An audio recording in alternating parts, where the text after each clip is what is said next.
রাজাকার বলতে কি বোঝায়? রাজাকার বলতে আমরা বাংলাদেশিরা, বাংলা শব্দে আমরা যারা বসবাস করি, বাংলা শব্দে এর অর্থ আমরা দিয়ে নিয়েছি, কারণ আমরা ভুক্তভোগী হয়েছি বিদায়। রাজাকার শব্দের অর্থ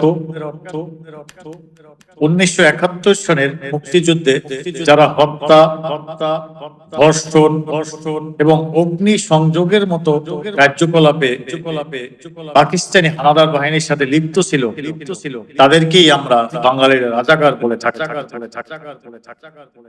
এটাই হচ্ছে আমাদের বাঙালির চেতনা। কিন্তু মূল রাজাকার শব্দের অর্থ হচ্ছে, রাজাকার একটা ফার্সি শব্দ বা উর্দু শব্দ। এর আভিধানিক মূল অর্থ হচ্ছে ওয়ার্ল্ড ওয়াইজ স্বেচ্ছাসেবক বা সহযোগী। তো এই স্বেচ্ছাসেবক বা সহযোগী হিসাবে আমাদের মুক্তিযুদ্ধের সময় ওরা পাকিস্তানিদের সাথে সহযোগিতা করেছে বিদায় আমরা এই উপাধি ওদেরকে দিয়েছি। মূলত উপাধির ভাব অর্থ হবে 1971 সনে মুক্তিযুদ্ধের সময় পাকিস্তানি হানাদার বাহিনীর সাথে সহযোগিতা করেছে হত্যা, ধর্ষণ এবং অগ্নি সংযোগের মতো ঘৃণিততম কাজ করেছে বিদায় ওদেরকে আমরা রাজাকার উপাধি দিয়েছি। স্বেচ্ছাসেবক। ক্লিয়ার আপনারা?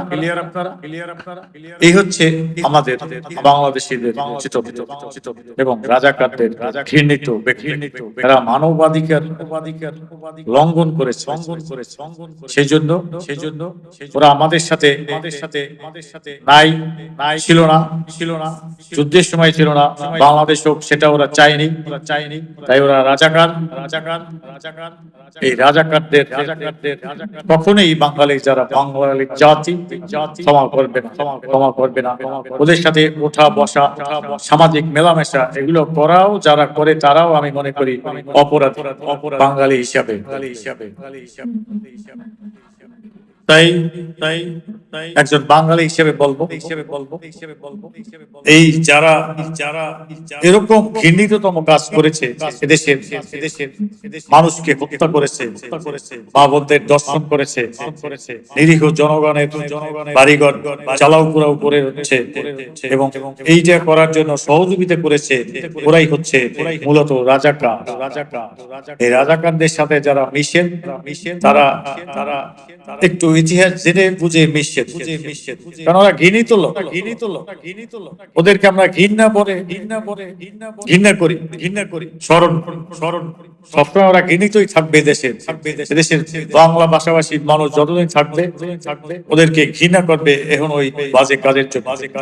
ওরা আসলে রাজাকার না, ওদেরকে আরো একটা নাম, নতুন নাম দেওয়া উচিত ছিল। ওরা স্বেচ্ছাসেবক না, ওদেরকে পিচাস নাম দেওয়া উচিত ছিল। পিচাস।